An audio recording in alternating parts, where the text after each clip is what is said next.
My name is Swapna Kakani. I'm from Alabama, and I was born 29 years ago in 1989 with short bowel syndrome due to ileal atresia, which is a birth defect of the small intestine. And as a 2-day-old baby, I had my first abdominal surgery where I was diagnosed with the ileal atresia and subsequently short bowel syndrome. I had a central line IV line placed in my chest and a feeding tube, a gastrostomy tube in my stomach.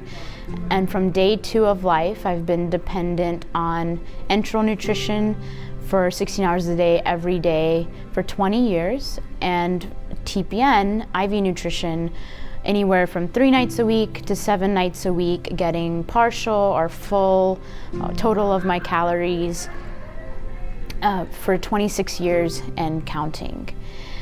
So I know what it's like to live with TPN and with a feeding tube, with an IV line, with enteral nutrition. And growing up, I didn't want anyone else to know what was going on. I adopted this culture's silent culture. And when I was in first grade, a boy, second grader, he stopped me and he said, "What's in your backpack?"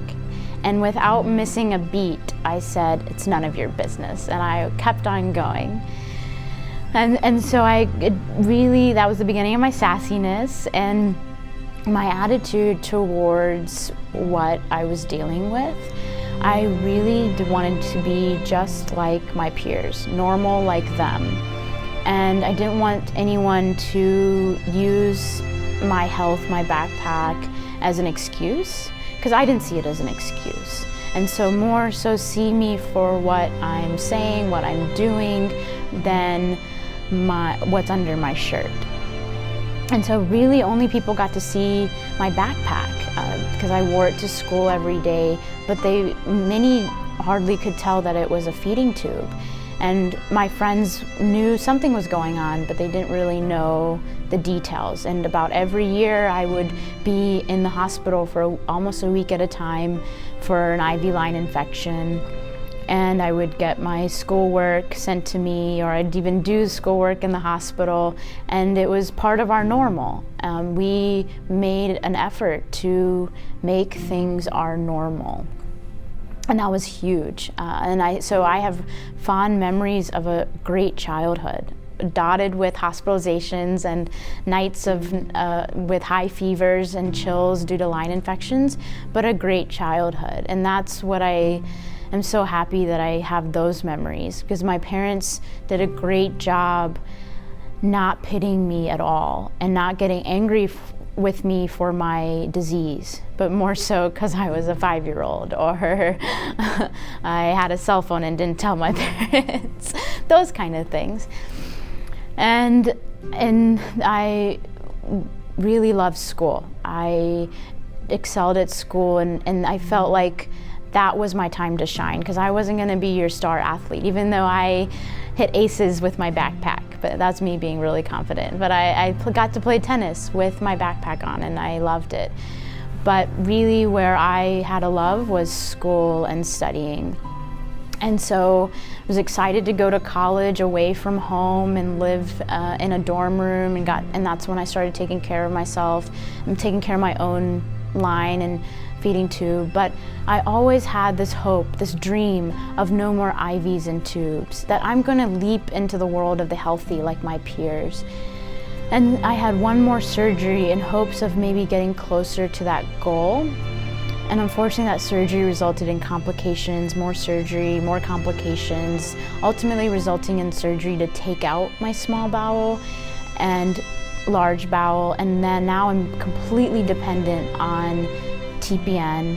I cannot eat any solid food. I'm only getting clear liquids at this point. And so I made a really tough decision, again with the dream of no more IVs and tubes, that I want to move forward. I want to exhaust all my options.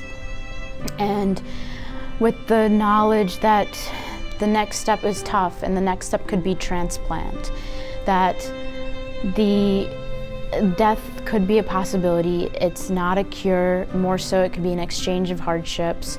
But with the faith and want to move forward and knowing that life as it is that's it. That it's living like that or getting worse. And I wanted that life of possibility of better. And so with much faith and knowledge of the risk, I decided to have a small intestine transplant. And I'm really proud to say I celebrated 5 years post-transplant this week. And I'm doing well, and I'm living, not surviving. A goal I've had since I was born. And I've reached the milestone of no more IVs and tubes, but transplant's not a cure, and I do still need some TPN and IV fluids. I no longer have a feeding tube. I can eat to my heart's desire, no longer have pain before, during, or after the meal. But I have other hardships that I have to monitor and other things to be careful about. I was born with short bowel syndrome. I will die with short bowel syndrome. This is a chronic disease. And knowing that took a long time. I didn't understand that when I was a kid. And there is no leaping into the world of the healthy. There's no such thing. We all are living, and living with an illness, with a disease, is as much living as life itself. My name is Swapna. Thank you.